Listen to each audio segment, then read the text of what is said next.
Hello everyone, welcome you all to our channel. तो जैसा कि लास्ट वीडियो में हम लोगों ने 25 क्वेश्चंस डिस्कस कर लिए थे सीयूईटी जनरल टेस्ट से रिलेटेड, इसमें हम लोग उसके आगे प्रोसीड कर रहे हैं। और जैसा कि हम लोगों ने लास्ट लेक्चर्स में हम लोगों ने देखा था मैथ्स के सवाल, मैथ के किस तरीके से शॉर्ट ट्रिक से हम क्वेश्चंस को सॉल्व कर सकते हैं अगर एग्जामिनेशंस में अगर उससे रिलेटेड कुछ भी अगर सवाल आता है। तो इस लेक्चर्स में हम लोग देखेंगे जनरल टेस्ट के जो जीके सेक्शन से कुछ सवाल जो आते हैं, जो आ सकते हैं, expected questions for the general test, GK के पार्ट से जो आ सकते हैं, क्योंकि जीके के भी क्वेश्चंस पूछे गए हैं, साथ साथ आपके जनरल साइंस के क्वेश्चंस भी पूछे गए हैं। तो आपका जनरल साइंस भी कॉन्सेप्ट आपका क्लियर होना चाहिए, इस चीज को ध्यान रखिएगा।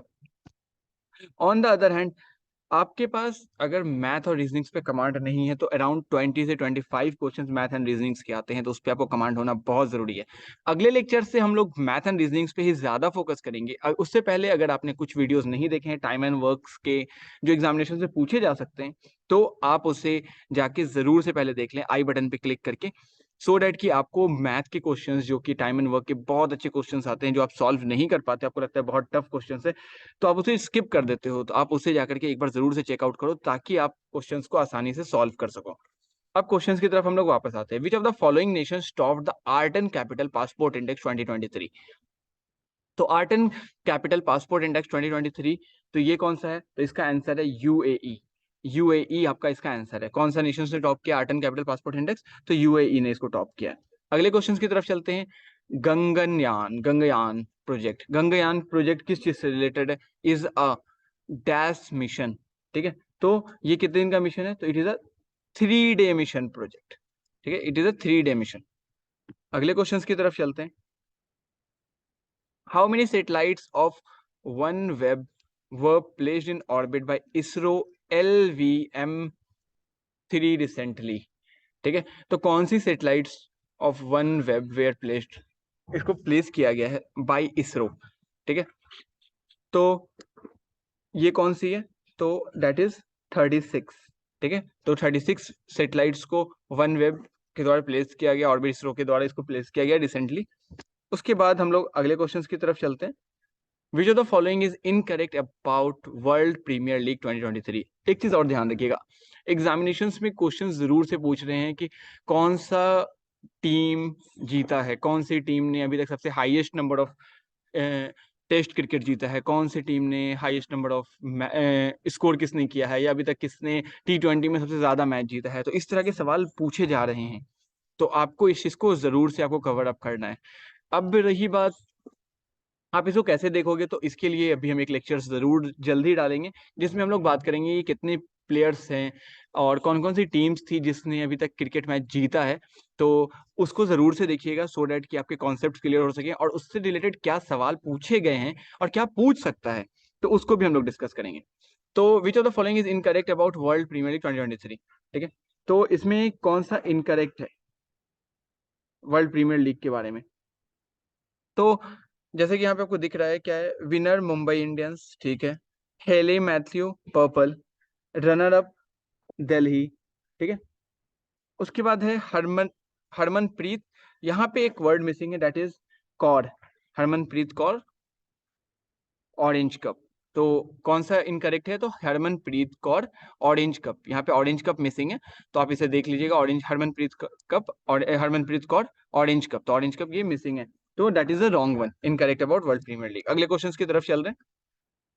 World third largest cricket stadium will be named as, देखिए फिर से एक सवाल आपके पास आ गया है कि world third largest cricket stadium को नेम किया गया है as a dash international cricket stadium in Jaipur.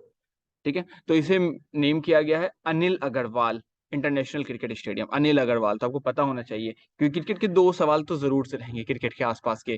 ठीक है,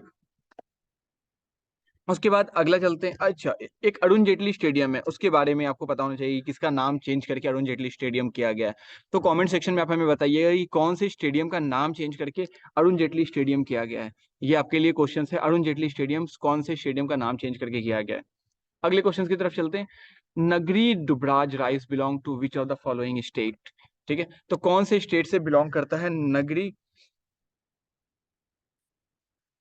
दुबराज राइस? ठीक है, तो नगरी दुबराज राइस कौन से स्टेट से बिलोंग करता है? तो आपके सामने चार ऑप्शन है, दैट इज मध्य प्रदेश, छत्तीसगढ़, उत्तर प्रदेश, झारखंड। तो इसका जो करेक्ट आंसर है दैट इज छत्तीसगढ़। तो छत्तीसगढ़ से बिलोंग करता है Nagri Dubraj rice. In which of the following state wage rate are higher under MNREGA? Mahatma Gandhi national rural employment guarantee act. इसमें आपसे ये भी सवाल पूछ सकता है, Mahatma Gandhi national rural employment guarantee act कितने दिन के लिए एम्प्लॉयमेंट प्रोवाइड करता है अंडर मनरेगा स्कीम? कितने दिनों के लिए आपको एम्प्लॉयमेंट प्रोवाइड किया जाता है, फॉर हाउ मेनी डेज?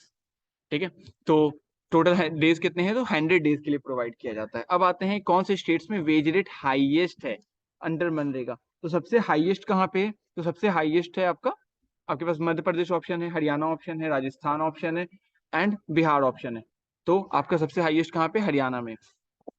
आपको पता होगा ग्रीन रेवोल्यूशन एंड ऑल बहुत सारी चीजें, तो लोग अवेयर हैं थोड़ा।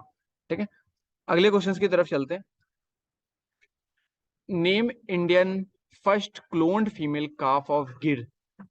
ठीक है, तो पहले इंडियंस क्लोन्ड फीमेल, क्लोन जैसे क्या वो याद होगा आपने, एक शिप के बारे में पढ़ा होगा नाइन्थ क्लास, नाइन्थ और 10th में। ठीक है, डॉली शिप के बारे में। उसी तरीके से first Indian cloned female calf of गिर, तो इसका नाम क्या रखा गया है? तो इसका नाम रखा गया है गंगा। ओके, गंगा से आपके सवाल ये हो सकते हैं, गंगा प्रोजेक्ट का आपका सवाल आ सकता है, गंगा प्रोजेक्ट में कितने पैसे इन्वेस्ट हुए हैं वो आपका आ सकता है। ठीक है, अगले क्वेश्चन की तरफ चलते हैं। Name the adult literacy population which helped 22.7 lakh people in 2022-2023। कौन सी adult literacy प्रोग्राम था जिसके थ्रू 22.7 लाख पीपल का हेल्प किया गया 2022-23 में? ठीक है, तो दैट इज नव भारत सशक्त, ठीक है, सशक्तता कार्यक्रम। ठीक है, नव भारत साक्षरता कार्यक्रम। ठीक है, तो नव भारत साक्षरता कार्यक्रम के थ्रू अडल्ट लिटरेसी प्रोग्राम जो कि 22.7 लाख पीपल्स को हेल्प किया। अगले क्वेश्चन की तरफ चलते हैं। Which of the following term is associated with sports of hockey? Hockey से कौन सा चीज बिलोंग करता है, कौन सा चीज है जो हॉकी से है, कौन सा टर्म? तो stroke, corner, double and T. तो हॉकी से जो रिलेटेड है दैट इज टी। ठीक है, टी डबल ई। तो ऑप्शन ए इज करेक्ट। तो इसका आंसर क्या है? Option A. Which city has hosted Olympic games maximum times? इससे सवाल आपका ये भी आ सकता है कि पैरा ओलंपिक्स के विनर कौन थे, आपके ओलंपिक्स के विनर कौन थे, टोक्यो ओलंपिक्स में किसने सबसे ज्यादा मेडल जीता है, कौन सी कंट्रीज ने, साथ साथ इंडिया से कौन थे जिन्होंने गोल्ड मेडल जीता है। ठीक है, which city has hosted the Olympic games maximum times? तो मैक्सिमम टाइम्स किसने होस्ट किया है? तो दैट इज लंदन। ठीक है, तो लंदन ने सबसे ज्यादा टाइम होस्ट किया ओलंपिक गेम्स को। अगले क्वेश्चन की तरफ चलते हैं। Which countries are separated by Durand line? ये इंपॉर्टेंट है। दुरंद लाइन हो गया, मैकमोहन लाइन हो गए, तो ये सब कौन कौन से कंट्रीज हैं जिसको सेपरेट किया जाता है? तो यहाँ पे जैसे कि ये ऑप्शन हमें देखें, इंडिया और पाकिस्तान की बात कर रहे हैं, नहीं। इंडिया और चाइना, नहीं। इंडिया अफगानिस्तान, तो इंडिया अफगानिस्तान से दुरंद लाइन सेपरेट करता है, बट अभी करेंटली क्या हो गया कि पाकिस्तान से पाकिस्तान में मोस्ट ऑफ द एरियाज चला गया है। तो जो दुरंद लाइन है वो करेंटली पाकिस्तान और अफगानिस्तान के लिए है, लेकिन थोड़ा सा सेक्शन जो है वो इंडिया और अफगानिस्तान को भी सेपरेट करता है, बहुत ही टॉप मोस्ट रीजन का। ठीक है, जिसको लाइन ऑफ कंट्रोल भी कहा जाता है, एलओसी, जो कि पाकिस्तान ने ऑक्युपाई कर लिया है, जिसको पीओके वो लोग कहते हैं। ठीक है, अ, तो इंडिया एंड अफगानिस्तान इसका आंसर है। मैकमोहन लाइन किस कंट्री के लिए? कमेंट सेक्शन में जरूर से बताइएगा मैकमोहन लाइन कौन सी कंट्रीज को सेपरेट करता है। अगले क्वेश्चंस की तरफ चलते हैं। The headquarter of international court of justice. ICJ काफी इंपॉर्टेंट हो जाता है क्योंकि आईसीजे से सवाल बहुत बार रहे हैं, इंटरनेशनल कोर्ट ऑफ जस्टिस से। तो आपको पता होना चाहिए इंटरनेशनल कोर्ट ऑफ जस्टिस का हेडक्वार्टर कहाँ है। तो इंटरनेशनल कोर्ट ऑफ जस्टिस का हेडक्वार्टर कहाँ पे है? तो हेग में है। तो इंटरनेशनल कोर्ट ऑफ जस्टिस का हेडक्वार्टर कहाँ पे है? तो हेग में है।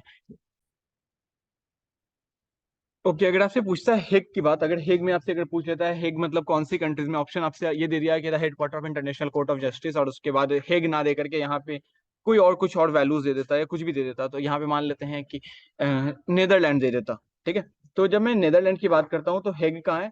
तो नेदरलैंड में। ठीक है, तो उसके बाद जिनेवा में क्या है? तो जिनेवा में यूनाइटेड नेशंस का ऑफिस, यूनाइटेड नेशन का हेडक्वार्टर। ठीक है, जिनेवा में बहुत सारे इंटरनेशनल हेडक्वार्टर्स हैं। ठीक है, तो इंटरनेशनल हेडक्वार्टर्स बहुत सारे कहाँ पे हैं? तो यूनाइटेड नेशंस में। जैसे अगर हम बात करें यूएनओ का हेडक्वार्टर्स कहाँ है? तो न्यूयॉर्क में है। ठीक है, उसी तरीके से अगर हम बात करने बैठे कि वाशिंगटन डीसी में किसका है? ठीक है, वाशिंगटन डीसी आपको पता होगा यूनाइटेड स्टेट्स में है, तो यहाँ पे आईएमएफ का हेडक्वार्टर है। तो इंटरनेशनल हेडक्वार्टर आपको जरूर से देखना है कि इंटरनेशनल हेडक्वार्टर कौन कौन सी कंट्रीज का कहाँ पे है। ठीक है, तो क्योंकि इससे सवाल आपके रहते हैं। उसी तरीके से UNESCO, United Nation Educational Scientific and Cultural Organization, ठीक है, यूनेस्को का हेडक्वार्टर कहाँ पे है? तो यूनेस्को का हेडक्वार्टर कहाँ पे है? तो पेरिस में। पेरिस कहाँ? फ्रांस में। उसके बाद अगर हम बात करें ओपेक, ठीक है, ओपेक का कहाँ पे है? तो ओपेक का वियना में है। तो इस पे हम एक लेक्चर्स बना देंगे जिसमें आप इंटरनेशनल ऑर्गेनाइजेशंस की हम बात करेंगे, इंटरनेशनल ऑर्गेनाइजेशंस के हेडक्वार्टर्स की हम लोग बात करेंगे, किस किस चीज का हेडक्वार्टर कहाँ पे है, और आपसे एग्जामिनेशन में पूछ सकता है। ठीक है, तो इस चीज को आपको जरूर से आपको देखना है, इंटरनेशनल हेडक्वार्टर को। अगले क्वेश्चन की तरफ चलते हैं।